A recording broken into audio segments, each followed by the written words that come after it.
Hello, welcome to January 18th, 2026. It's a Sunday. My name is Kurt, and this is my daily Good Life meditation, a live video broadcast exercise that I do every morning at 5:30 a.m. to remember my life objectives and principles, those which are outlined and explained in my book, Going Alone, which you can read for free at goingalone.org. I also use this time to think about yesterday and the challenges and opportunities that are noteworthy that I faced and how I managed them. The things where I either did very well or very poorly, so I can learn from those and explore how I could do better or understand how I did well. That's the main thrust of this activity. I also go over my eight objectives, the eight objectives of my creed, one of the principles, and then I prepare for the coming day. But first, hello to new subscribers. It's good to have you here on the channel. A huge thank you to my YouTube members and my Patreon supporters. I really do appreciate you all sticking with me, especially during these light days of content, as I basically am just producing very little more than this video and maybe a gardening video every day. I've I've lost my mojo, as they might say, as Austin Powers might say, for YouTube, as I'm continuing to struggle to find my way through both the fact of retirement, which is proving a much harder challenge than I had ever anticipated, and the ongoing horror show that I'm continuing to face down. That just yesterday I began to realize just how significant this is impacting me on the daily. And that this is not something I'm going to be getting over anytime soon because the horror continues to unfold. It occupies a great proportion of my thoughts every day and takes a great emotional toll. And I'm not the same, and I don't know when I'm going to ever be the same again. Maybe never. So thank you for your support through all of this as I continue to try to find my way. Disclaimer: I do talk about death every day, at least in passing. I'm going to stop saying at the end. I've been, for the last couple of months, I've been concluding these videos by saying, "Tonight I will die in my sleep," which was said more as uh, a an activity similar to a memento mori activity, a reminder of an attempt to remind myself to be more diligent during the course of the day, which I think was more well, didn't come off well. It's not coming off. mm, I don't want to do that anymore. I think that I can phrase that in a different way without without it having such an alarmist sound. I know what I intended to mean. I know what I intend when I say that, and I think it. Maybe not. Maybe not. Maybe I'm fooling myself thinking that it had good ends. Maybe I was doing it more for shock value. anyway, I'm going to stop saying that. I'll just conclude with my usual be safe, but not too safe. So there's an update. Okay, turning now to my notes for the last 24 hours. I have three items here under the heading of the last 24 hours. The first is ongoing horror, and then in parentheses it says the reason. The second item here it says tough lunch, and the third item says 90% capacity. Let's go ahead and recover all of these. So first, ongoing horror, and then the reason. I was I kept the thing that's happening in the United States, the horror show that I'm participating in, has had as I said, has had a great impact on me. Has kind of removed my vitality and my interest and even my love of life. A dark shade has passed over me, and I'm not a fun loving guy anymore. I've always been a good natured person, but I've lost my spark, and it's impacted everything here in my daily life. I spend all my time, I'm with my wife all the time, and she's noticed it, of course, because I'm kind of a sad sack. Um, and if, in fact, my sister-in-law as well, and basically just my life in general. And I was yesterday asking myself, when is this going to come to an end? When am I going to recover? As more information and reconnaissance and telemetry from the horror show was inbound into my mind. And I realized, how can I expect this to come to an end when I'm in the midst of it? I'm not through the horror. I'm not on the other side. I'm still deep into it, and it's probably only going to get worse in the months ahead. So I guess that either I'm going to myself and those around me are going to have to understand and accept that I'll muster the best that I can in the midst of the horror, or maybe, and this is something that is a worthy challenge for someone like me who wrote a book like this, maybe I can do things on the day to day to help elevate myself through that, to reclaim my well-being and my sense of balance, hashtag balance, um, in spite of the horror. So I'm going to work on that, and I did set up a custom GPT to help me to address that issue, so that I can talk to it about it. So that's an AI tool that I'm using to negotiate and talk through a lot of this stuff. All right, so that's that. So now I know the ongoing horror, and then the reason with the parenthetical comment of the reason meant was that now I'm understanding the reason why I've been feeling, not, I wouldn't say necessarily down. I'm not depressed, but just like I've lost my love of life. That's now I understand it's the reason. It's because the horror continues, and it only seems to be getting worse. And I cannot escape it, nor do I want to escape it. But I do want to better manage my interaction with it and manage the extent to which the horror can impact me. Now, it's a little bit hard to separate out sometimes what the influence on my life is from the horror show versus the influence on my life versus, given the fact that I'm retired and I'm definitely struggling with retirement. So where's the root? So I'll use the custom GPT I created, which anyone can access if you just go to the chat GPT store and look for a GPT called the Good Life.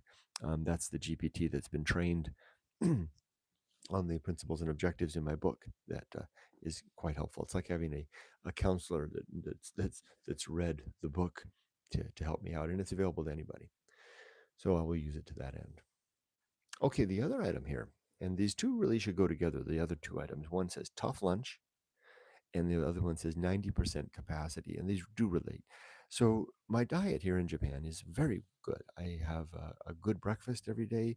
During the week, I have an absolutely outstanding dinner. Typically, our lunch, though, is something that we have with my father-in-law, where we either get bento or we take him out to eat. So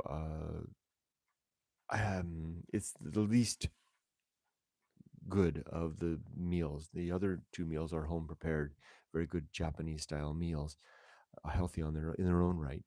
The lunch tends to be the one that kind of throws me off a little bit. Now I'm just starting to see this is the benefit of doing this every day, of doing this live. I'm just starting to see, how did this not apparent to me before? Usually the 90% capacity, that's the second note here, is referring to the fact that I'm not fully capable as I was even 5 years ago, even 2 years ago, where I could go all day long and only begin to really feel worn out and tired after dinner time and just before bed, which was timely and appropriate. Now, not so much. I'm pretty much wiped out by 3 p.m. or 2 p.m. Just realizing something that is strangely and interestingly corresponds with my after lunch hour, when I typically have either bento, or sometimes it's not a good bento. I'll be very careless and I'll choose something like katsudon, the breaded pork on rice. Or if we go out to eat, I'll do something similar. What I need to do, and I can see a simple change I need to make right now, and I'm going to make a note to myself, is note: choose wisely at lunch.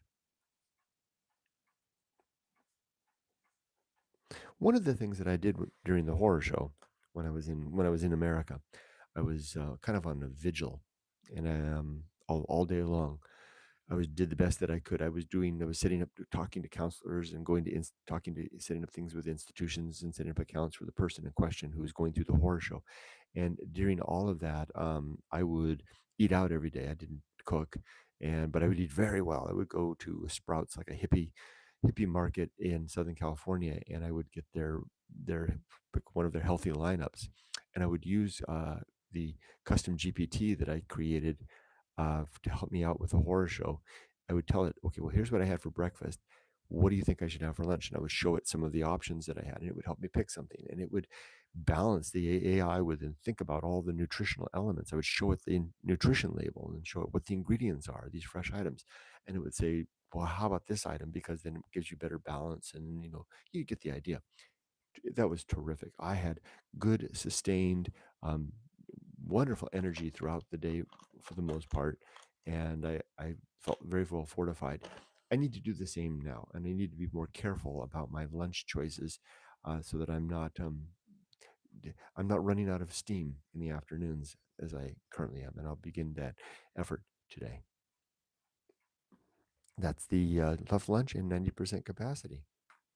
Okay, so as for my creed, it consists of 8 objectives. Number 1, to be always ready to die, to have my affairs, relationships, and life's work in order. And they are. Number 2, to make good and effective use of my time so that I'm not wasting my days. 3, to develop and maintain good and sound life principles, which I've done by thinking about this stuff all my life and writing it all down in my book, Going Alone. Number 4 is to cultivate good emotional reactions so that I become a person who responds well to difficult circumstances. And for the most part, I'm very good at that. It's very rare that anything pushes me over the edge or I fly off the handle in any way at this point in my life. Number 5, to perform good actions relative to the values in my book. Number 6 is to recognize my true limits and true opportunity so that I'm applying myself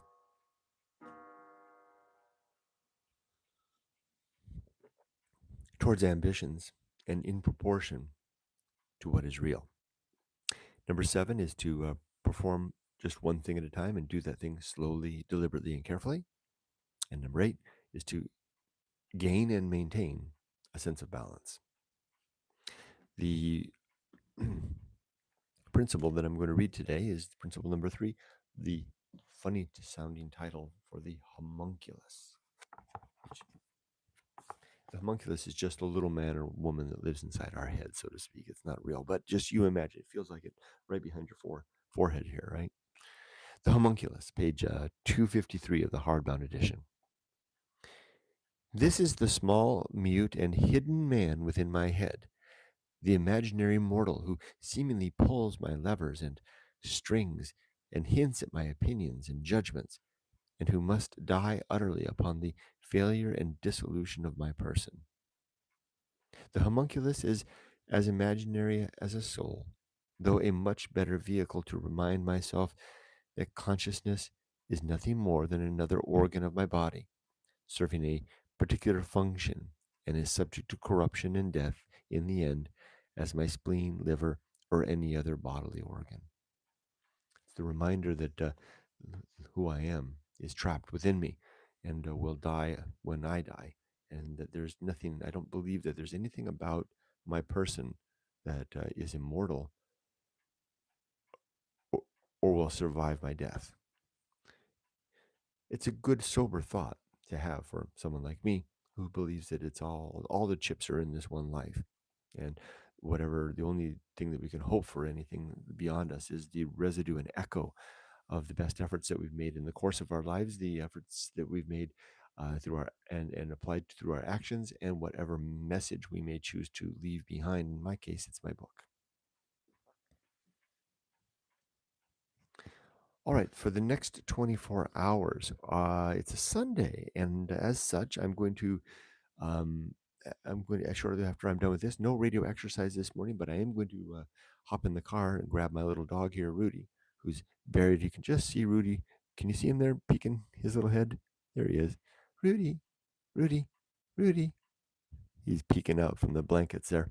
Rudy and I are going to go up to Nihondaira, the top of the mountain behind my house, and we're going to meet Corey and his friend Yoshiwara. Um, have a guy talk.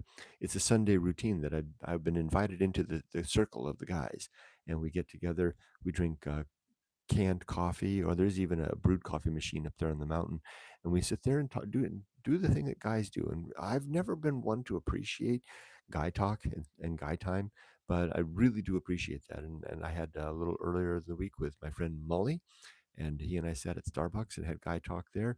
Um, and I really look forward to this every week, to getting together with Corey. Corey, if you see this, thank you for inviting me into the fold of your friends. I really do appreciate that.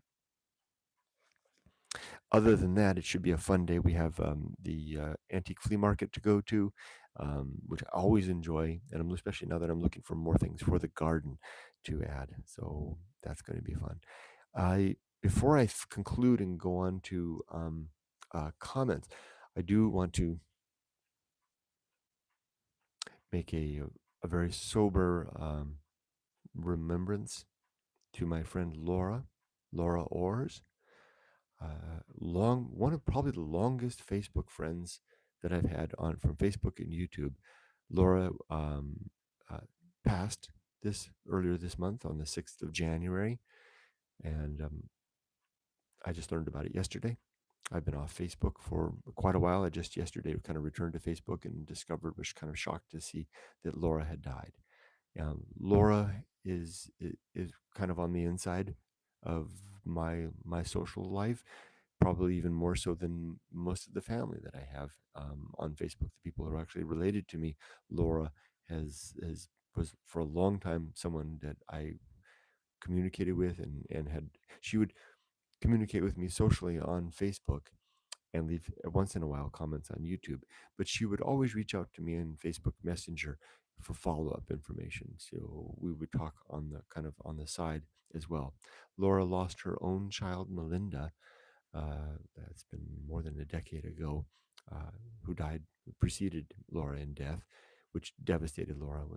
Was a terrible loss. And now Laura herself has gone, leaving behind her husband, who I don't really have any contact. Although Laura and her husband, Laura was the kind of woman that when she would talk to me, she would reach over to her husband and say, "Hey, Kurt says hi."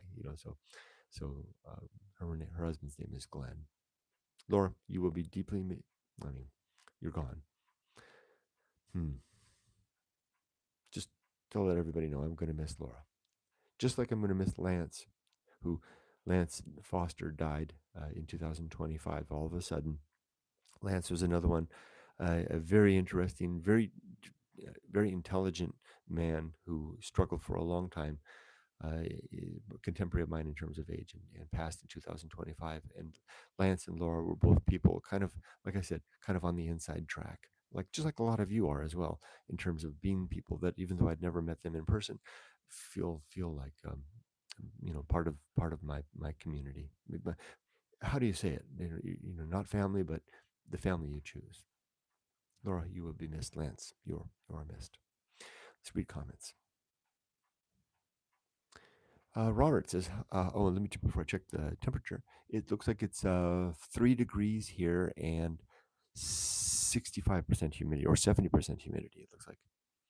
Robert says, "Hi, Kurt. It's currently 2 degrees Celsius, 85% humidity, with an air quality index of 37 in Napanee, Ontario, Canada. Good to see you, Robert. Sorry we missed you yesterday. I saw your follow up note later. Thank you. Your comment." Tim says, "Good morning. Weather check for the UK at 8:35 p.m. is 5.4 degrees Celsius and 98% humidity. A sunny, settled day." I just realized I forgot to tell you guys about lunch. Because one of the notes here was a tough lunch. We had a great lunch yesterday, and this is important. I'm just going to take an aside time from the comments to say this. We had a really good lunch. We went to a tonkatsu place out on the Miho Peninsula, and it was a gigantic slab of breaded and I guess fried pork on a bed of rice with cabbage. Now, it was absolutely delicious. It was absolutely enormous, and absolutely not the kind of meal that I should be eating anymore. I felt awful after that. It took me a couple of hours to recover, and I never really got back on my feet. That's the whole reason I started, and I forgot to mention that. That's the whole reason why I was starting to say, Kurt, let's re-examine what you're eating for lunch. Breakfast and dinner, I'm covered. I'm in good shape. Lunch, I've got to be more careful about. So just wanted to point that out as I continue. Thank you for the weather check, Tim. Tim says hi to Robert. Uh, Jimbo Blaze 99. Hello, Jimbo Blaze 99. Hang in there, buddy. Life has no highs unless we have lows and mediums. Well put. Robert says hi to Tim. Robert says hi to Jimbo Blaze 99. Evelyn says hello to myself, Robert, Tim, and Jimbo Blaze 99. Tim says hi to Evelyn. Robert says hi to Evelyn. Jimbo Blaze says something kind of special and cozy about being one of 8 viewers. For a few minutes, I was the only viewer. It's good to have you here. Tim says, I can relate to losing that mojo. When I went through 2 years of work stress in 2020 and 21, I found it hard to come to terms with how much it affected me. I think it, more so than I thought I could. Another way that I put it, Tim, and I think I mentioned this yesterday or maybe the day before. I feel like I've lost my innocence in a way. It's like seeing, it's like revealing them that there's no man, there's a man behind the curtain, right? That the great Oz is just that little man behind the curtain, and you kind of lose it, deflates something. The good news is, in researching it, it looks like people get it back. I think you got it back. So hopefully, like Austin Powers, it's not a matter of something you need to find in a bottle, but where you can get it back by through time. Tim says, handle such a situation but failed. Oh, okay, that could. Okay, that's a continuation of your earlier comment, which was, I think more so that I thought I could handle such a situation but failed. So you lost, you lost. Yeah, that can happen if we don't we kind of lose our confidence, our self confidence, if that happens. But it sounds like you've got it back, Tim. Tim says perhaps a deep disappointment in oneself that is hard to come to terms with. Yes, a deep disappointment with oneself that we're unable to achieve something or succeed at something that we had set our mind to, right? Tim goes on. Sometimes it's just best to let some things go and not to be so hard on oneself. That is the only way I can look at such situations that are out of your control in many respects. Sounds like a very stoic a stoic perspective, Tim. I agree. Elvina, hello, Elvina. Elvina says hello to Robert, Tim, Jimbo Blaze 99, and Evelyn. Evelyn says hi to Elvina. At Renaissance 7303, good to see you. It's been a while. Says hi to myself and everyone. Elvina Barkley, hello, Elvina. Good morning to you. Tim says, the only advice I can offer is to do things that bring you joy and happiness, no matter how small, reading or the garden, anything that gives some joy. Yeah, but some of it seems empty. In the midst of this horror show, it's like everything has been whitewashed. Everything is gray. All the color has drained away of everything in life. And that's a deep thing. I think it will come back, but I don't know how deep that loss goes. Team Salvation. Hello, Team Salvation. Welcome. And you offer a hello from California. I'll listen while I finish my workout. Welcome. Glad to have you here. Tim says, and good luck with the workout. Tim says, hello to Elvina. Robert says hi to Team Salvation. Robert says hi to Elvina. Robert says hi to Renaissance. Japan Monomar. It's good to see you again. Do you believe in ghosts, Kurt? I wonder if they are looking over our shoulders and we don't even realize it. I do not believe in ghosts. I believe that we do not have a soul, that nothing survives our death beyond the memory and the reverberation of our efforts through life, which can persist long beyond our death if we've made good, useful, virtuous efforts in life. But I don't believe there's anything about us that lives beyond death, although it's a fun thought. Robert says hello to Japan Monomore.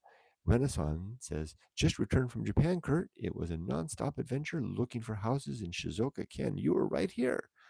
Unfortunately, could not cover more than the Tommy and the Ito area. Huh, you were just across the water here. Well, that must have been fun.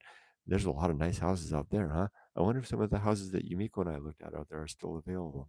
Good luck. I hope. Did you find anything? Did you buy anything? Japan and Monomura says, hi there, Robert. Fancy bumping into you here. So I guess two of you know each other. Tim says, sorry to hear of your sad news on Laura, Kurt. Yeah. Laura would have enjoyed being a part of this group if she wasn't really kind of a joiner in terms of technology, but she would have been. Everybody would have loved Laura. She was always had a positive spin on life. Elvina says hello to Japan, Monomar and Renaissance and Team Salvation. Renaissance says, I did not realize how big the Izu Peninsula is until this trip. Had plans to cover Mishima, Numazu, Izu, Kogen. Uh, Shuzenji and other areas, but simply not feasible. Did you have a car? It is much larger than it seems, especially when you get to the inland area. Those big great valleys in there, and it's very different all around. Did you take the train around the outer edge out to Toy? I mean, out to uh, whatever it is out at the end, and then around to Toy? You were so close to me. Robert says hello to, it says indeed to Japan Mon Amour regarding fancy meeting them there. Here. Renaissance says hi back to Elvina. Renaissance says hello to Robert, aka Believe in Yourself. Elvina says, I'm very sorry for your loss. I have always enjoyed reading her comments and cute questions. So, yes, Evelyn, her comments were always sweet. Her questions, she would always write to me afterwards and say, did I say too much? She was always she would second guess her comments that she wasn't being sensitive. She was very cautious to be sensitive to everybody, and I always appreciated that. She and I would always have these after conversations in chat about all that kind of stuff. She was very sweet. It's a Team Salvation says it's a scorching 16 degrees in my part of California. Wow. Elvina says it's 2 degrees here in Mimico, raining and 87% humidity. A good day to work inside and catch up on reading. Sounds good. Japan Monomore says, yep, stick to a piece of salmon and a salad for lunch and stay away from cereals and oats in the morning. Good call. Oh, I agree with all that. Renaissance says, I have not been here in your channel for a while. Good to see you. It's good to see you again. I certainly recognize your name from the past. Renaissance. Elvina, Evelyn, that is, says, no matter what or how healthy I eat, my cholesterol numbers are lousy.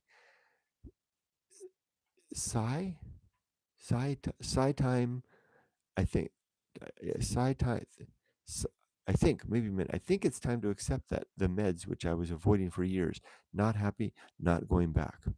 Take care of yourself, Evelyn, please. Japan Monomor says hello to Elvina. Elvina says to Evelyn, my new family doctor referred me to a dietitian and it's helped.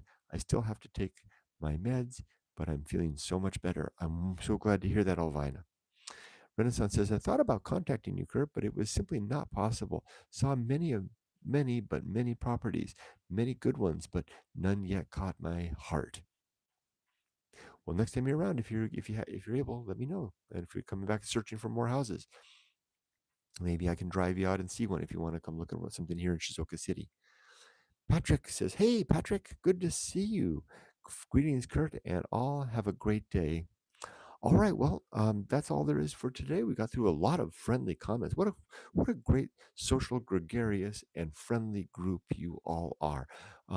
This is I'm going to say that to all of you, your fact alone of your gregarious nature, your kindness, your generosity, your friendliness, is a wonderful tribute to the spirit of what of what I think is the best elements of what's possible on social media and how the internet can come together in very much in the memory of what Laura was, and what I remember of her. And sometimes Laura would soften the blow of online life because it is hard sometimes putting your own stuff out there and getting the blowback of the trolls, right? But then I get to see wonderful people like you and interact with you, and folks like Laura, who is now gone, and it reminds me that it's all worthwhile. Your kindness, your wonderful warmth is one of the motivating factors that causes me to turn the camera on every day and do this live. Thank you so much for all of that.